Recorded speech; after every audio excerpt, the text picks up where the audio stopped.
여러분, 일본의 한 엄마가 미래를 위해 자신의 딸 4명을 모두 한국으로 보냈다는 사실 믿으실 수 있으신가요? 장녀를 시작으로 막내딸까지 모두 한국에서의 삶을 택한 것입니다. 그것도 극우 성향인 가문의 명예와 일본의 전통을 중시하던 집안에서 자란 딸들이 하나둘 조국을 등지고 한국으로 향합니다. 그리고 더 놀라운 사실은 그 결정이 일본인 엄마의 권유로 시작되었다는 것입니다. 일본의 경직된 사회와 침체된 경제를 뒤로하고 왜 이 어머니는 딸들의 미래를 한국에 걸었을까요? 그리고 여기 서울역에 홀로 도착해 라면 한 그릇을 먹으며 여기서 살아도 되겠구나라고 느낀 오늘의 주인공이 있습니다. 일본에서 할아버지의 권위에 순응하며 살아야 했던 그녀. 어느 날 엄마가 보여준 한국 드라마 테이프가 그녀의 인생을 완전히 바꿔놓게 됩니다. 그리고 극우 성향의 할아버지가 손녀의 한국 이름을 부르며 눈물 흘린 그 순간까지 한 가족의 국경을 넘은 감동적인 여정을 지금 들려드립니다. 안녕하세요. 저는 사오리입니다. 현재 서울에서 일본어 강사로 일하고 있죠. 고등학생 때까지만 해도 저는 일본 니가타현의 작은 마을에서 살던 평범한 일본 소녀였습니다. 하지만 지금은 한국 귀화 시험을 준비하고 있는 예비 한국인이에요. 가부장적인 전형적인 일본 집안에서 제가 어떻게 한국으로 오게 되었는지, 왜 이런 선택을 하게 되었는지 그 이야기를 들려드릴게요.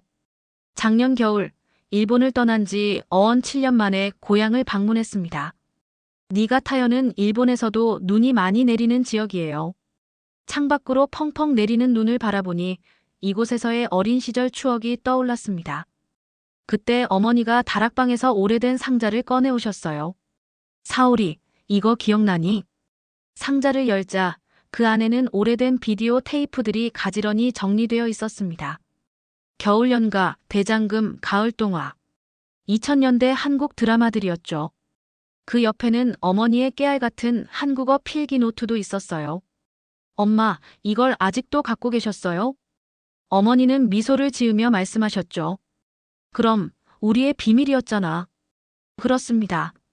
이 집에서 저와 어머니만 아는 아무도 모르는 비밀이 있었어요. 밤늦게 집안 모두가 잠든 시간에 어머니와 저는 다락방 이불 속에서 작은 텔레비전을 켜고 한국 드라마를 보곤 했습니다. 어머니는 드라마를 보며 눈물을 흘리기도 하고 웃기도 하셨죠. 때로는 대사를 따라하며 한국어를 배우려고 노력하셨어요. 왜 그렇게 비밀스럽게 봐야 했냐고요? 그건 우리 집안이 아주 특별했기 때문입니다. 저희 할아버지는 니가타현의 정치인이셨어요. 극우 성향이 강한 분이셨죠. 할아버지에게 한국은 그저 적국이었습니다. 우리 집에서 한국에 대한 좋은 이야기를 하는 것은 금기와 같았죠. 하지만 어머니는 달랐습니다. 사오리, 한국이 우리 일본보다 더 나은 강국이 될 거라 믿어. 우리 딸들의 미래는 일본이 아니야. 어머니는 20년 전에 이미 알고 계셨던 거예요. 일본의 경기 침체, 고령화 사회의 문제점들, 그리고 젊은이들에게 희망이 없어지는 현실을. 그리고 한국이 빠르게 성장하며 세계 무대에서 주목받게 될 것이라는 사실도요. 상자 속에서 발견한 또 다른 보물은 어머니가 몰래 만들었던 한국 요리 레시피였어요. 김치찌개, 된장찌개, 비빔밥. 어머니는 레시피를 보며 우리 식구들에게 일본식 변형 요리라고 소개하셨지만 사실은 한국 요리였던 거죠. 할아버지도 모르게 우리 식탁에는 자주 한국 맛이 올라왔습니다. 엄마, 왜 그렇게 한국을 좋아하시게 된 거예요? 어머니는 창밖에 눈을 바라보며 말씀하셨습니다. 사오리, 엄마가 아빠를 만나기 전에 대학교 막 입학한 신입생이었을 때 잠깐 서울에 교환학생으로 간 적이 있었어. 그때 본 한국의 모습과 한국인들의 열정과 따뜻함에 반해버렸단다. 특별한 것 없는 도시였는데 나한텐 특별함이 느껴졌어. 어머니의 말씀을 들으며 가슴이 뭉클해졌습니다. 역사적으로 복잡한 관계에 있는 두 나라 그 사이에서 어머니는 이미 화해와 미래를 꿈꾸고 계셨던 거예요. 그리고 일본은 그때부터 이미 움직임이 느려지고 있었어. 지금 보렴, 우리 마을은 어떠니? 젊은이들은 다 떠나고 빈집만 늘어나고. 하지만 뉴스에 나오는 한국은 달랐어. 항상 변화하고 도전하고 앞으로 나아가는 에너지가 넘쳤지. 어머니 말씀이 맞았습니다. 우리 마을은 점점 활기를 잃어갔어요. 학교는 통폐합되고 상점들은 문을 닫고 젊은이들은 도쿄나 오사카 같은 대도시로 떠났죠. 이들이 떠난 지방도시는 점점 발전 없이 도태되어 갔습니다. 그런데 한국은 어떤가요? 세계적인 기업들이 성장하고 새로운 것을 계속 창조하고 전 세계의 K-팝, K-드라마, K-뷰티가 세계를 사로잡고 한류 문화는 계속해서 확장되고 있었습니다. 예전엔 한국 연예인들이 일본 진출했다고 대서특필되곤 했는데 이젠 전 세계를 향해 활동하는 게 너무나도 당연한 일이 되었죠. 하지만 우리 일본은 어떤 길을 가고 있을까요? 저는 어머니의 일기장을 다시 한번 펼쳐보았습니다. 거기에는 또 이런 글이 있었어요. 내 딸들이 꽃처럼 활짝 피어날 수 있는 땅은 어디일까? 변화를 두려워하는 여기가 아닌 도전을 즐기는 그곳에서. 그날 밤 어머니와 함께 어렸을 때처럼 오래된 테이프를 틀었습니다. 화면 속에서 남녀 주인공이 첫눈 내리는 남이섬에서 만나는 장면이 나왔어요. 겨울 연가였죠. 어머니는 20년이 지난 지금도 배용준의 대사를 기억하고 계셨어요. 그걸 보며 저는 생각했습니다. 어머니의 꿈이 저를 통해 이루어지고 있다는 것을요. 과거의 할아버지의 목소리는 항상 집안을 압도했습니다. 할아버지는 니가타현에서 30년 동안 정치인으로 활동하셨고 극우 성향이 강한 분이셨죠. 무조건 일본에서 일본을 위한 일을 하기를 원하셨죠. 사실 저희 네 자매에겐 그저 좋은 남편을 만나 내조하기를 원하셨습니다. 대학 졸업 후 저는 도쿄에서 취업을 했지만 만족스럽지 않았어요. 일본 기업의 경직된 문화, 여성에 대한 차별, 그리고 미래에 대한 불확실성. 모든 것이 저를 답답하게 했습니다.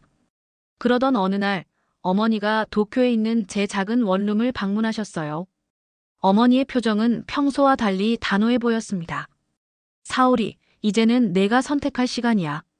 어머니는 서울에 있는 한국어 학당의 입학 안내서를 제게 건네주셨어요. 순간 눈앞이 캄캄해졌습니다. 할아버지가 알면 난리가 날 텐데.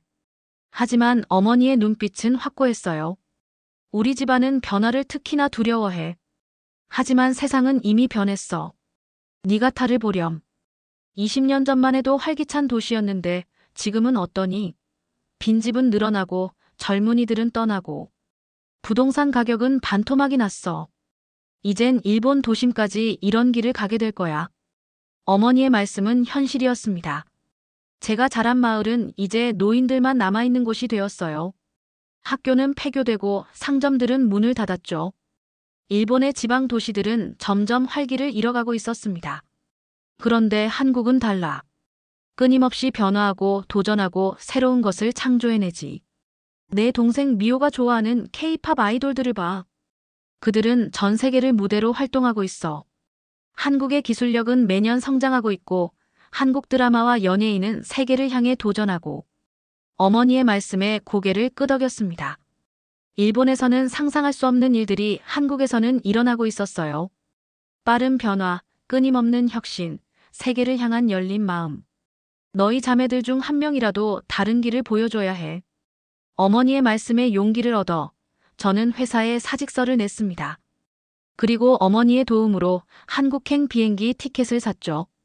하지만 가장 큰 문제는 할아버지였어요.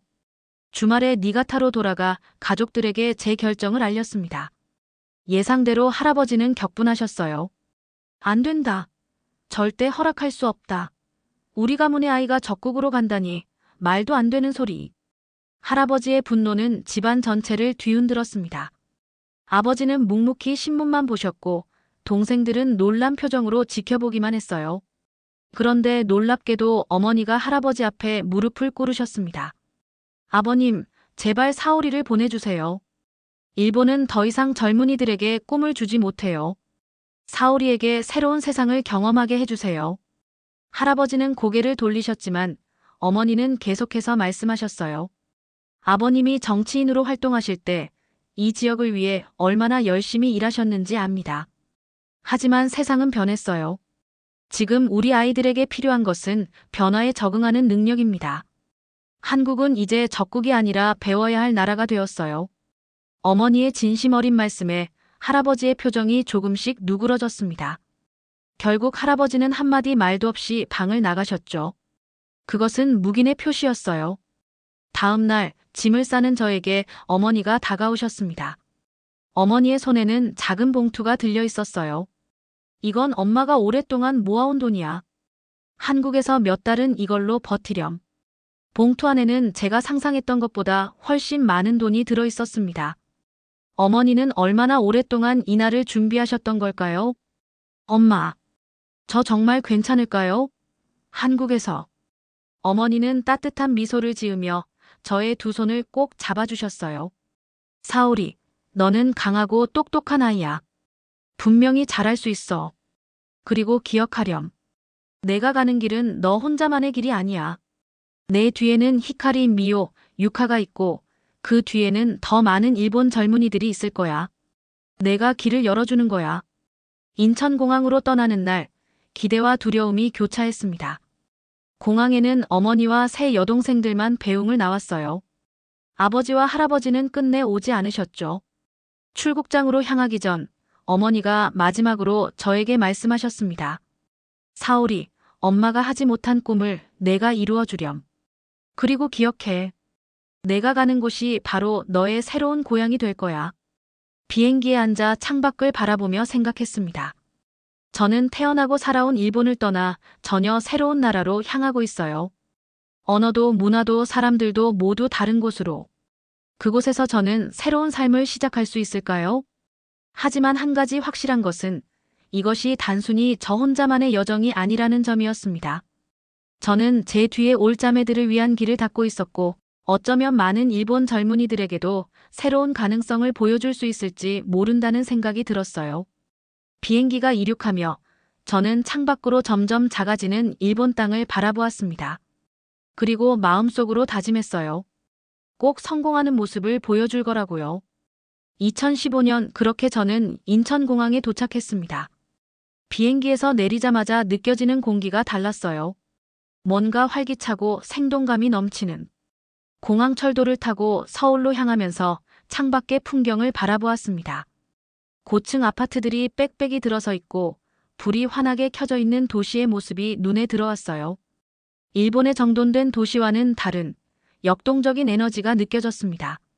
서울역에 도착해 짐을 끌고 밖으로 나오는 순간 현실감이 몰려왔어요. 이제 정말 한국에 왔구나. 한국어 학당에서 예약해준 기숙사로 가기 위해 지하철을 타야 했는데 처음 보는 한글로 가득한 안내판 앞에서 당황했습니다. 그때 한 중년 여성이 다가와 물었어요. 어디 가세요? 서툰 한국어로 목적지를 말하자 그분은 친절하게 지하철 노선도를 설명해 주셨습니다. 심지어 티머니 카드라는 교통카드까지 사는 법을 알려주셨죠. 놀라웠던 건 이 카드 하나로 지하철, 버스를 모두 이용할 수 있다는 점이었어요. 일본도 교통패스가 잘 되어 있지만 지역마다 다른 교통카드를 써야 했거든요. 낯선 사람이 먼저 이렇게 친절하게 대해주다니. 할아버지가 항상 말씀하셨던 한국인들은 냉정하고 거칠다는 말과는 너무나 달랐습니다. 기숙사에 도착해 짐을 풀고 나니 배가 고파졌어요. 주변의 식당을 찾아 들어갔는데 메뉴판이 모두 한글이라 읽을 수가 없었습니다. 그래도 라면이라는 글자는 알아볼 수 있었죠. 일본의 라멘과 비슷할 거라 생각하고 주문했어요. 메뉴판을 보고 라면을 가리키자 주인 아주머니는 끄덕이며 웃어주셨고 금세 뜨거운 라면 한 그릇을 가져다 주셨습니다. 김이 모락모락 나는 빨간 국물에 약간 당황했지만 한 입 먹어보니 매콤하면서도 깊은 맛이 났어요. 일본 라멘과는 전혀 다른 맛이었지만 이상하게도 마음이 편안해졌습니다. 라면을 먹는 동안 주변을 둘러보니 밤 10시가 넘었는데도 거리는 여전히 활기찼어요.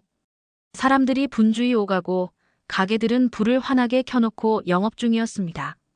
일본의 지방 도시라면 이 시간에는 대부분의 가게가 문을 닫고 거리에는 사람이 거의 없을 시간인데 말이죠. 기숙사로 돌아가는 길, 한강이 보이는 다리를 지나게 되었어요. 밤인데도 한강변은 조명으로 환하게 비춰져 있었고 조깅하는 사람들, 자전거를 타는 사람들, 벤치에 앉아 대화를 나누는 연인들로 가득했습니다. 그렇게 따뜻해진 마음으로 한국에서의 첫 밤이 지나갔습니다. 다음 날부터 한국어 학당에서 수업이 시작되었습니다. 다행히 외국인 학생들을 위한 특별반이 있어서 기초부터 천천히 배울 수 있었어요. 놀라웠던 건 한글의 과학적인 구조였습니다. 처음에는 복잡해 보였지만 자음과 모음의 원리를 이해하니 생각보다 빨리 읽을 수 있게 되었어요. 수업이 끝나고 나면 저는 서울 곳곳을 탐험했습니다. 지하철을 타고 명동, 홍대, 강남 등 다양한 지역을 방문했어요. 각 지역마다 다른 분위기와 문화가 있다는 게 흥미로웠습니다. 특히 인상 깊었던 건 한국 사람들의 빠른 적응력이었습니다. 새로운 기술, 새로운 트렌드가 생기면 사람들은 즉시 받아들이고 활용했어요. 스마트폰으로 음식을 주문하고 택시를 부르고 심지어 은행 업무까지 처리하는 모습이 놀라웠습니다. 그때 당시 일본에서는 아직도 팩스와 도장을 사용하는 회사가 많았었는데 말이죠. 한국어 실력이 조금씩 늘면서 저는 아르바이트를 구하기로 했어요. 마침 일본어를 가르치는 과외 선생님을 구하는 광고를 보게 되었고 용기를 내어 지원했습니다. 면접날 긴장했지만 다행히 합격했어요. 제 첫 한국 일자리였죠. 과외를 시작하면서 한국 가정을 직접 방문할 기회가 생겼습니다. 학생의 어머니는 저를 매우 환영해 주셨고 종종 저녁 식사까지 제공해 주시며 따뜻한 마음을 나눠주셨어요. 그렇게 한국 가정식을 처음 접하게 되었죠. 김치찌개, 된장찌개, 갈비찜. 모두 어머니가 몰래 만들어 주셨던 그 맛과 비슷했어요. 어머니는 정말 한국 요리를 잘하셨던 거예요. 한국에서의 첫 몇 달은 도전의 연속이었습니다. 언어 장벽, 문화적 차이, 그리고 외로움. 하지만 그 과정에서 저는 점점 더 강해지고 있었어요. 낯선 환경에 적응하는 법, 새로운 관계를 만드는 법, 그리고 스스로를 믿는 법을 배웠습니다. 어느 날 한강공원에서 혼자 산책하던 중 갑자기 눈물이 났어요. 그건 슬픔의 눈물이 아니라 감사와 해방감의 눈물이었습니다. 저는 처음으로 진정한 자유를 느끼고 있었어요. 가문의 전통, 일본 사회의 엄격한 규칙, 그리고 할아버지의 그림자에서 벗어나 여기서는 그저 사올이라는 한 사람으로 살아갈 수 있었습니다. 한국어 학당 수업이 끝나고 3개월이 지났을 때 저는 어머니에게 첫 번째 편지를 보냈어요. 어머니, 저 잘 지내고 있어요. 한국은 정말 어머니가 말씀하신 그대로예요. 활기차고 친절하고 변화를 두려워하지 않는 나라. 이곳에서 저는 새로운 꿈을 꾸기 시작했어요. 한국과 일본 사이의 다리가 되는 사람이 되고 싶어요. 히카리, 미오, 유카 유이치에게도 안부 전해주세요. 그리고 기회가 된다면 그들도 한국을 경험했으면 좋겠어요. 이곳은 정말 놀라운 나라예요. 편지를 붙이고 돌아오는 길, 서울의 밤하늘을 바라보며 생각했습니다. 지금 저는 어머니의 꿈을 이어가고 있는 거예요. 그리고 언젠가는 4명의 동생들도 이 길을 함께 걸을 수 있을 거라고 믿었습니다. 한강의 밤 풍경 속에서 저는 처음으로 이곳이 내 새로운 고향이 될 수 있겠다고 느꼈어요. 가끔 일본 친구들이 이메일로 저에게 물어본 질문들이 있습니다. 왜 살기 편한 일본을 놔두고 한국으로 갔냐고, 무엇이 그렇게 좋냐고. 그럴 때마다 저는 라면 한 그릇의 추억을 떠올립니다.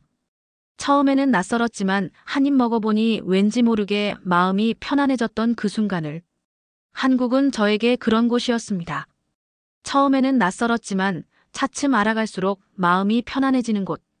그리고 무엇보다 제 꿈을 펼칠 수 있는 가능성의 땅이었죠. 그렇게 세월이 흘러 서울역에 처음 도착한 한 소녀의 두려움과 혼란은 이제 자신감과 희망으로 바뀌었습니다. 저는 이제 한국에서 새로운 길을 걷고 있어요.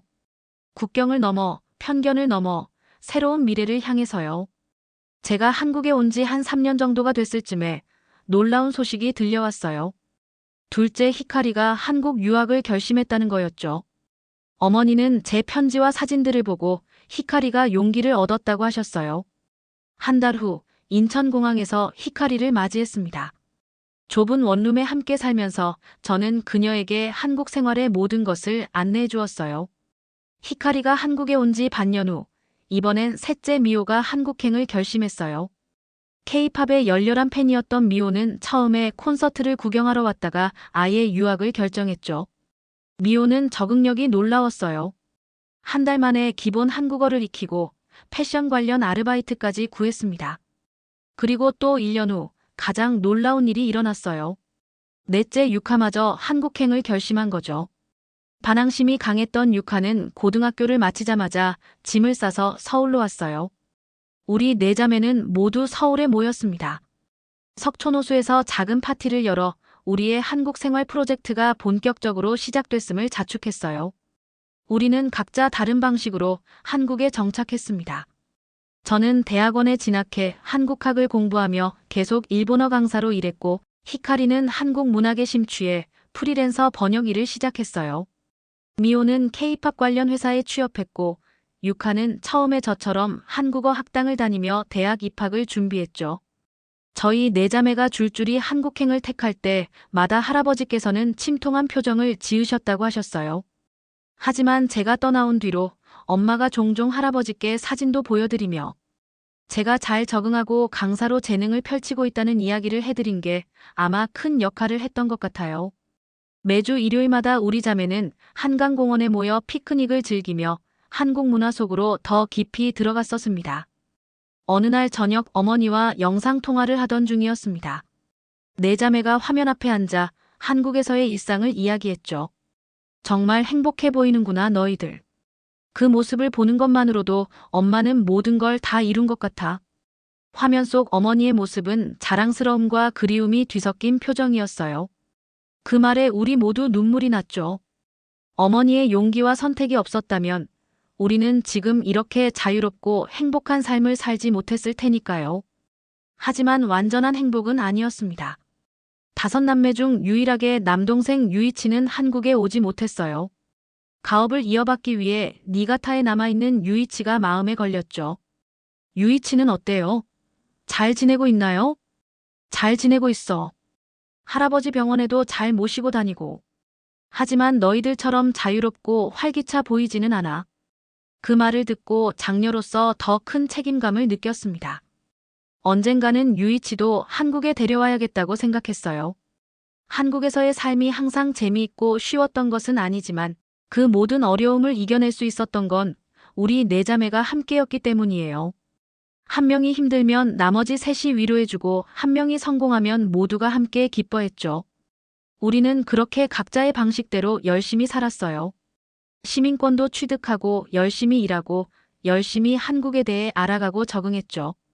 특히 저는 한국 도심의 빠름이 너무 좋았어요. 겉으로 보기엔 한강이 유유히 흐르고 녹지도 많고 고풍스런 궁들이 어우러진 여유로운 도시 풍경이었지만 그 속에 사람들과 사회를 아우르는 행정, 기술 발전 속도는 놀랍도록 빠르다는 게 큰 매력으로 다가왔죠. 국가와 이를 이루는 사람들이 함께 빠르게 힘을 합쳐 성장하는 그런 느낌이었어요. 그렇게 한국에 온 지 5년째 되던 해, 저는 인생에서 가장 중요한 결정을 했습니다. 대학원에서 만난 한국인 남자친구 민호 씨와의 결혼이었죠. 우리가 만난 지 2년째 되던 날 청혼을 받고 기쁘게 수락했지만 일본 가족들의 반응이 걱정되었어요. 어머니에게 전화를 걸었더니 놀랍게도 정말 기뻐하셨어요. 이미 몇 차례 남자친구에 대해 이야기했어서 그런지 민호 씨와의 영상통화에서도 어머니는 우리를 너무 축복해 주셨습니다. 하지만 할아버지와 아버지의 반응이 여전히 걱정됐죠. 결혼 준비가 막빠지던 어느 날 놀라운 소식이 들려왔어요. 엄마뿐만 아니라 아버지와 할아버지도 결혼식에 참석하신다는 거였어요. 할아버지가 한국에 오신다니 정말 믿기지 않았습니다. 결혼식 이틀 전 공항에서 가족들을 맞이했어요.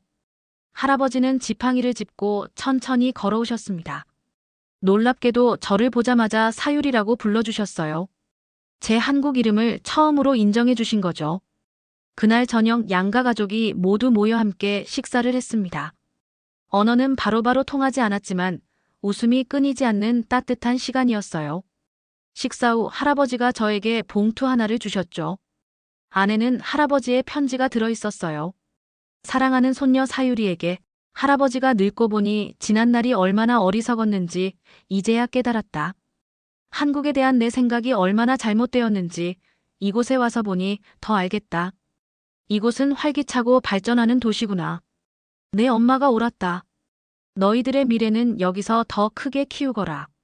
지금처럼 멋있게 당당하게 잘 살거라. 사유리. 저는 그날 밤 편지를 읽으며 얼마나 울었는지 모릅니다.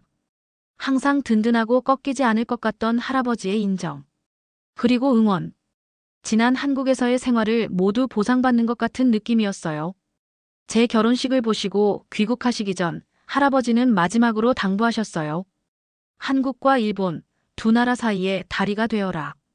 과거의 아픔을 넘어 새로운 미래를 함께 만들어가는 그런 다리 말이다. 그렇게 할아버지, 아버지, 어머니, 남동생은 일본으로 돌아갔고 저는 민호 씨와 함께 새 삶을 시작했습니다. 그리고 새 동생들은 각자의 길을 계속해서 걸어갔어요. 우리는 이제 두 나라의 문화를 모두 품은 사람들이 되어가고 있었습니다. 동생들은 모두 한국인 남자친구가 생겼고 둘째 동생은 결혼 준비를 막 시작했어요. 달라진 점이 있다면 이제 저는 한국 귀화를 준비하고 있어요. 한국 국적을 취득하기 위한 시험을 준비하면서 지난 9년간의 한국 생활을 돌아보게 되었습니다. 단순히 체류가 아닌 정체성까지 한국인이 되기로 결심한 것이죠. 저는 대학에서 시간 강사로 일본어를 가르치면서 일본어 한국어 번역 일도 하고 있습니다. 민호는 반대로 일본계 기업의 한국지사에서 일하며 우리는 두 나라의 문화적 가교 역할을 하고 있죠. 히카리는 이제 한국 출판사에서 일본 문학 번역가로 활동하고 있어요.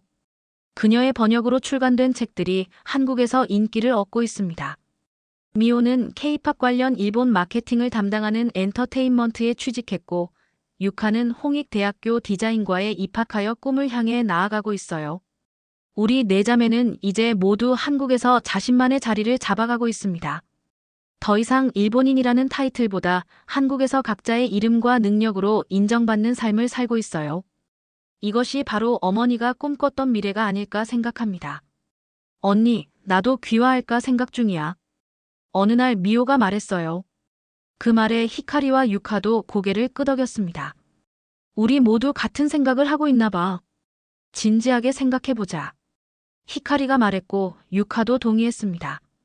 한국에서 내 노후의 미래까지 계획하고 있으니까 당연한 선택인 것 같아. 우리가 어쩌면 한국 문화에 더 잘 맞아서 당연하게 느끼는 걸 수 있지만 한국에선 정말 다양하고 무궁무진한 가능성을 느껴. 우리는 왜 한국을 선택했는지에 대해 이야기를 나눴습니다. 그건 단순히 문화적, 경제적 이유만은 아니었습니다. 일본에서는 아직까지 여성으로서 벽을 너무 많이, 그리고 자주 느꼈어요. 하지만 한국에서는 노력하면 인정받을 수 있다는 희망이 있어요. 물론 한국 사회도 완벽하지 않지만 일본과 다른 점은 한국은 변화하고 발전하려는 역동성이 느껴지거든요. 미호가 이어 얘기했습니다. 내가 생각하는 한국은 미래지향적이고 정말 편리한 서비스들이 많아. 일본은 너무 과거에 머물러 있는 것 같은 느낌이야. 기술은 발전하고 있지만 사회의 사고방식은 여전히 옛날 그대로지. 그녀의 말도 맞았습니다. 한국은 빠르게 변화하고 적응하는 사회였어요. 하지만 전통은 잘 지켜나가죠. 제가 온 2010년대 한국과 지금 현재 한국. 이 짧은 세월 사이에도 정말 많이 바뀌었어요. 디지털 인프라, 배달 문화, 교통 시스템. 모든 것이 효율적이고 편리해지고 있습니다. 유카도 한마디 거들었어요. 무엇보다 나는 한국인들의 정이 좋아. 처음에는 낯설었지만 한번 마음을 열면 정말 따뜻하게 대해주는 그 정서가 좋아. 치안도 좋고 그들은 가식이 별로 없어. 유카의 말에도 고개가 끄덕여졌습니다. 한국인들은 때로는 직설적이지만 그 안에는 진심이 담겨 있었어요. 그리고 어려울 때 서로 돕고 뭉치는 공동체 의식도 강했습니다. 그날도 우리는 엄마에게 영상통화를 했습니다. 새 동생들 모두 귀화를 생각하고 있다는 소식을 들려드렸어요. 정말이니? 그 정도로 한국을 사랑하게 됐구나. 어머니의 눈에 눈물이 고였습니다. 그것은 슬픔의 눈물이 아니라 자신의 선택이 옳았음을 확인하는 기쁨의 눈물이었어요. 엄마, 이제 엄마도 한국에 오세요. 우리와 함께 살아요. 제가 말했어요. 하지만 어머니는 고개를 저었습니다. 사오리, 엄마는 아직 여기 있어야 해. 너희 아버지와 할아버지, 그리고 유이치가 있잖니. 그래요. 여전히 유이치는 일본에 남아 있었습니다. 유이치는 가업을 이어야 한다는 책임감 때문에 니가타를 떠나지 못했어요. 유이치는 어때요? 제가 물었어요. 어머니의 표정이 약간 어두워졌습니다. 열심히 일하고 있어. 하지만 너희들처럼 눈빛이 반짝이진 않아. 가끔 한국에 대한 이야기를 물어보곤 해. 그 말을 들으니 마음이 아팠습니다. 우리 5남매 중 유일하게 유이치만 일본에 남아있다는 사실이 늘 마음에 걸렸어요. 특히 저는 장녀로서 더 큰 책임감을 느꼈습니다. 그날 밤 저는 오랜만에 유이치에게 편지를 썼습니다. 직접 손으로 쓴 편지는 정말 오랜만이었죠. 한국에서의 삶, 내 자매가 찾은 행복, 그리고 유이치를 기다리고 있다는 마음을 진심을 담아 썼습니다. 유이치, 내가 한국에 온다면 우리가 도울게 가업이 중요하다는 것도 알아. 하지만 내 인생은 내가 선택할 수 있어. 언젠가 내가 준비되면, 혹시라도 마음을 먹었다면 우리가 있는 이곳으로 와. 아니, 꼭 한국이 아니더라도 너가 더 큰 꿈을 꾸고 펼칠 수 있는 곳이면 누나들이 언제든 힘을 보탤게. 편지를 다 쓰고 남편과 함께 베란다에서 서울의 밤하늘을 바라보았습니다. 이제 한국은 저에게 제2의 고향이 되었어요. 아니, 어쩌면 진정한 첫 번째 고향이라고 할 수 있을지도 모릅니다. 이곳에서 저는 진정한 자아를 발견했으니까요. 민호가 부엌에서 따뜻한 차를 들고 다시 베란다로 나왔습니다. 뭘 생각하고 있어? 우리 가족이요. 언젠가 모두가 이곳에 모일 수 있을까 하고요. 민호는 제 어깨를 안아주었습니다. 반드시 그렇게 될 거야. 당신이 그토록 바라는 일이라면 분명히 이루어질 거야. 서울의 불빛이 한강에 반사되어 빛나는 모습이 마치 우리의 희망처럼 느껴졌습니다. 그래요. 언젠가는 우리 가족 모두가 이곳에 모일 수 있을 거예요. 그리고 그때 우리는 어머니의 오래된 꿈이 완전히 이루어졌음을 축하할 수 있을 겁니다. 한국에서의 삶은 여전히 도전의 연속이지만 우리는 그 도전을 즐기고 있어요. 이곳에서 우리는 국경을 넘어 가족과 사랑은 스스로 선택할 수 있다는 것을, 그리고 자신의 미래는 자신이 만들어갈 수 있다는 것을 배웠습니다. 저는 이제 한국인 사유리로서 두 나라의 문화와 역사를 이해하고 존중하며 미래를 향해 나아가고 있습니다. 그리고 그 여정에는 항상 제 동생들이 함께하고 있죠. 머지않아 유이치도, 어머니도, 아버지도, 그리고 할아버지까지 모두가 함께 모일 그날을 꿈꾸며 저는 오늘도 한국에서의 새로운 하루를 시작합니다. 전쟁과 갈등의 역사를 넘어 서로를 이해하고 존중하는 새로운 관계를 만들어가는 과정에서 우리 가족의 작은 이야기가 하나의 다리가 될 수 있다면 그것이 바로 어머니가 우리에게 선물하고 싶었던 미래가 아닐까요? 여러분, 오늘의 이야기 어떠셨나요? 일본 엄마가 보물 같은 4명의 딸을 모두 한국으로 보낸 한 가족의 용기 있는 선택과 결정들이었습니다. 사오리와 자매들이 한국에서 찾은 자유와 행복은 어쩌면 우리 모두가 꿈꾸는 가치인지도 모릅니다. 만약 여러분이 다른 나라로 이주해야 한다면 어떤 나라를 선택하시겠습니까? 그리고 그 이유는 무엇인가요? 여러분의 소중한 의견을 댓글로 남겨주세요. 마지막으로 구독과 좋아요, 알림 설정 부탁드리며 다음 이야기도 꼭 찾아주세요. 감사합니다.